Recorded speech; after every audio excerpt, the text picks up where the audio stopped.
छठन जगह मैं रथावो गोरी मानिकपुर मोरे गाँव है।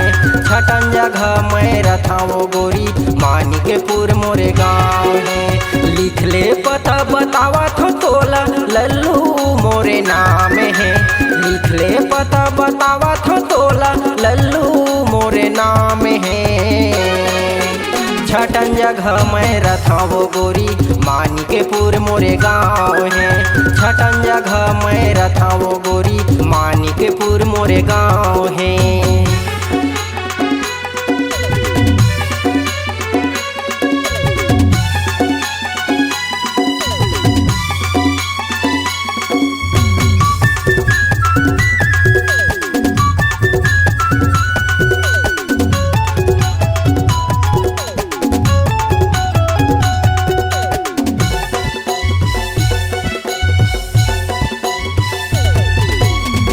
भुलाबे घूमते आबे मोरो नाम ल पूछते आबे। सही संदेशा देवत मैं ध्यान करके आबे वो तैहा।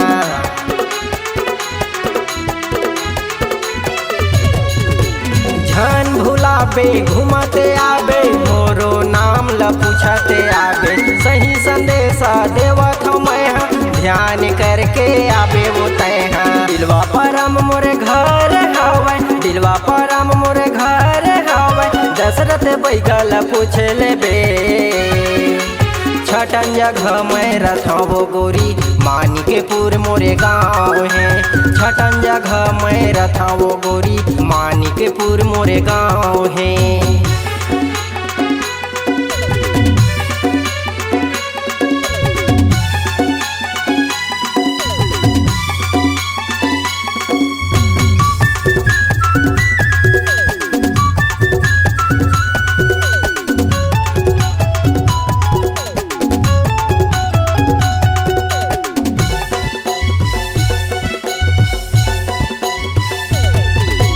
तन के चिन्ह कादो तोला झन भुलाबे संगी मोला।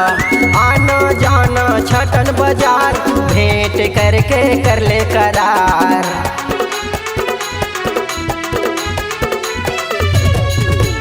तन के चिन्ह कादो तोला झन भुलाबे संगी मोला। आना जाना छठन बाजार भेंट करके कर ले करार। मंगलवार के बाजार लगथे, मंगलवार के बाजार लगथे गस्ती के छैहा है।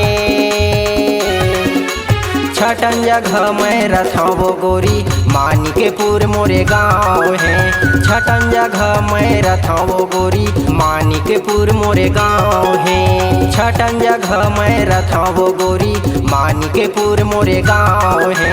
छठन जगह मैं रथावो गोरी मानिकपुर मोरे गाँव है। मानिकपुर मोरे गाँव है। मानिकपुर मोरे गाँव है।